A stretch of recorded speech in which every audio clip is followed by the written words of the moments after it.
درود بر همه عزیزان، خوش اومدید به کانال من مریدات ام بافتنی. قراره امروز آموزش بافت این گل روز بسیار زیبا رو داشته باشیم که من این رو به این شکل کادو کردم.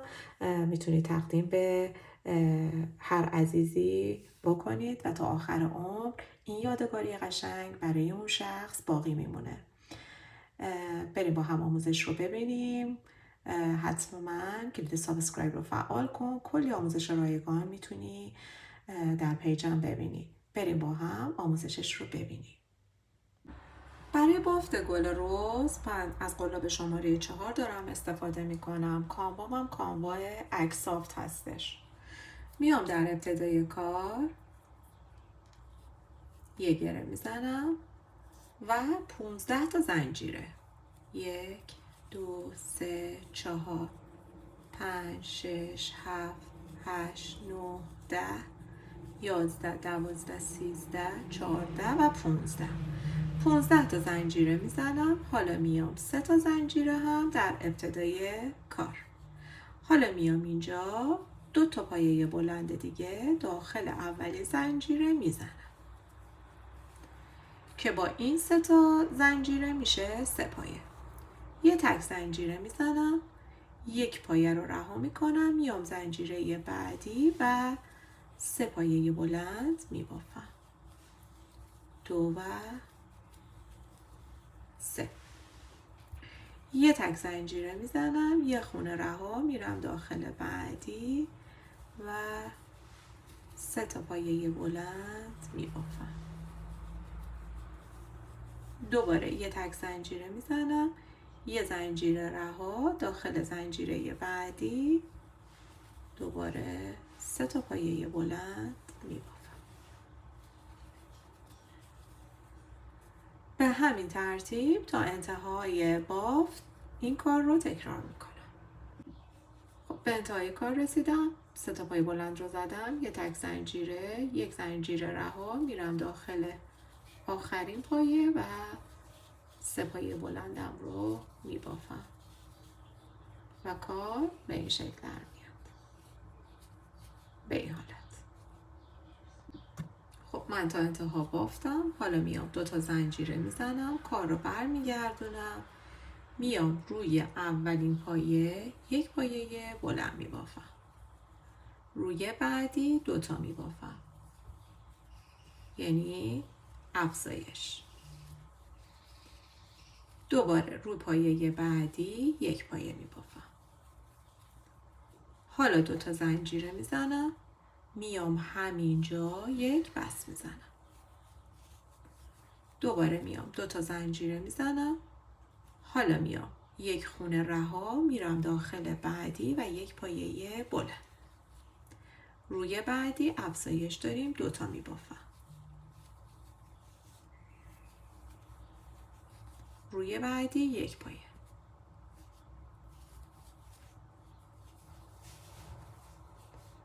دوباره 2 تا زنجیره میزنم، میام همینجا و یک بست میزنم. دوباره 2 تا زنجیره میزنم، این خونه رها میرم اینجا یک پایه بلند. روی بعدی 2 تا. روی بعدی یه دونه. دوباره میام 2 تا زنجیره میزنم، میام اینجا یه بست میزنم، دوباره 2 تا زنجیره میزنم، این خونه رها میرم خونه بعدی و یک پایه بلند. به همین ترتیب تا انتها میبافم. به انتهای کار رسیدم. بعد از اینکه یه پایه بلند، 2 پایه و یک پایه بلند بافتم، میام 2 زنجیره میزنم، میام همینجا یک بست میزنم، دوباره 2 زنجیره میزنم، یه خونه رها، یک پایه بلند، روی بعدی 2 تا میبافم و روی بعدی یک پایه بلند. حالا 2 تا زنجیره و همینجا یک بست میزنم، یک تک زنجیره و نخم رو کات میکنم. خب ببینید من بافت رو انجام دادم. حالا به این شکل خودش هدایت میکنه به یه حالت، جمعش میکنم و حالا نخ سوزن میکنم و این قسمت رو دوخت میزنم و کار به این شکل در میاد. پس من انجام میدم، برمیگردم. حالا باید براش برگ ببافیم. میام اینجا یه گره میزنم و 7 تا زنجیره. 1 2 3 4 5 6 7. یه دونه رو رها میکنم، میام داخل بعدی یک پایه کوتاه. حالا میام 3 تا پایه متوسط داخل هر کدوم از زنجیره ها میزنم. دوباره بیام اینجا یک پایه کوتاه و بعد این قسمت بست. میرم سمت دیگه، دوباره بست رو میزنم.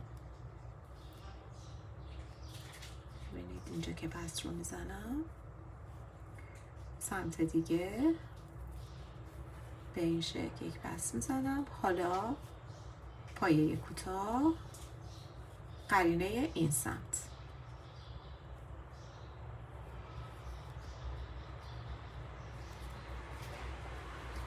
پایه کوتاه، 3 تا پایه متوسط، 1 2 نخ رو با خودم میارم، 3. حالا یک پایه کوتاه و حالا به این قسمت یا یک بست میزنم و یه تک زنجیر و نخم رو کات میکنم. برای بافت دور گلبرگ من میام یک حلقه جادویی میزنم و 1 2 3 4 تا زنجیره میزنم. زنجیره اول رو رها میکنم، میام داخل بعدی یک بست میزنم. میام داخل بعدی یک پایه کوتاه، داخل زنجیره بعدی یک پایه ساده یا متوسط. همینجا میام 1 بست میزنم، دوباره میام 1 2 3 4 تا زنجیره میزنم. دوباره اولی رها، میام داخل بعدی یک بست، روی بعدی یک پایه کوتاه، روی بعدی یک پایه ساده یا متوسط. دوباره میام اینجا به این شکل میگیرم و یک بست میزنم. دوباره میام 1 2 3 4. اولی زنجیره رو کار ندارم، دومی میام یک بست میزنم، سومی یک پایه کوتاه و چهارمی یک پایه متوسط. دوباره میام اینجا و یک بست میزنم. دوباره 1 2 3 4 یک زنجیره رها، میرم داخل بعدی یک بست، بعدی یک پایه کوتاه، بعدی پایه متوسط و یک بست. مجدد 1 2 3 و 4 5 بار این کار رو تکرار میکنیم. این رو هم میبافم. خب ببینید من به این شکل 5 تاشو بافتم و بعد بست زدم و حالا این نخ رو این قسمت میارم از جلوی کار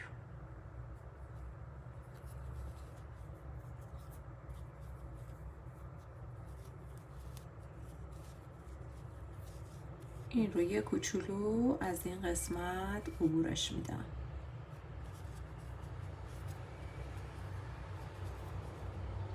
یه مقداری اینجا رو تمیز میکنم، بعد نخم کات میکنم.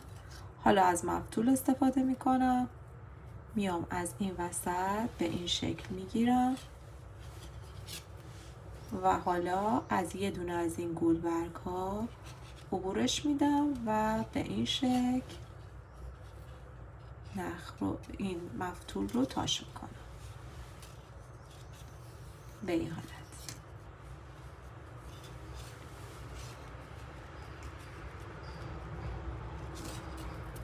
یه مقداری از این مفتول رو بعدش قیچی میکنم.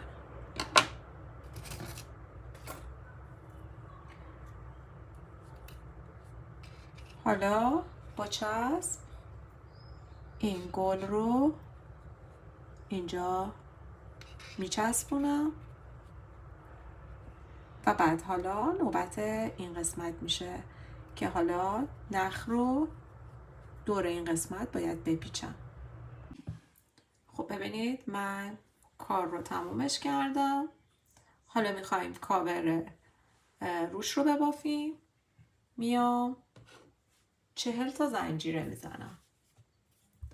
پس اول یه گره و 40 تا زنجیره. 1 2 3 4 5 6 7 8 9 10 تا 40 تا. اولین زنجیره رو کاری ندارم. شروع میکنم به بافت پایه های کوتاه داخل هر زنجیره. چه رجه رفت چه رجه برگشت ما فقط پایه های کوتاه میبافیم. تقریبا من 12 رج میبافم. به این شکل بافت رو ادامه میدم.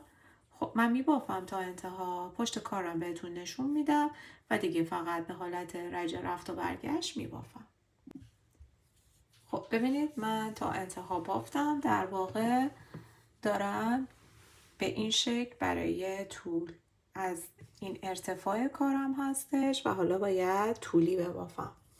میام دوباره یه تک زنجیره میزنم، کار رو برمیگردونم و شروع میکنم به بافت پایه های کوتاه. این الان رج دومون هست.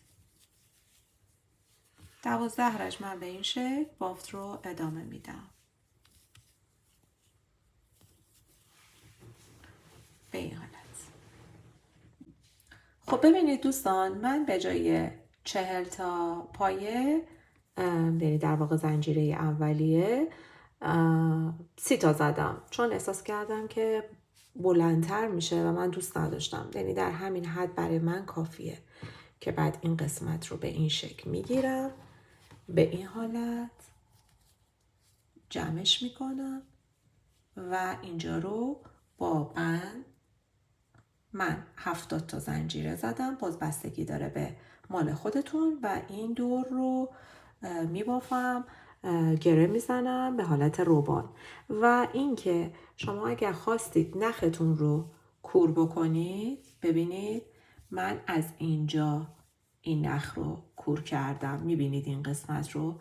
پس من این رو میارم جلوی کارم که این قسمت بذارم و این نخ رو اینجا که پنهان کردم بره داخل و این قسمت روی کارم بیاد و این قسمت هم باز داخل این گل پنهان میشه. پشت کارم صاف باقی میمونه.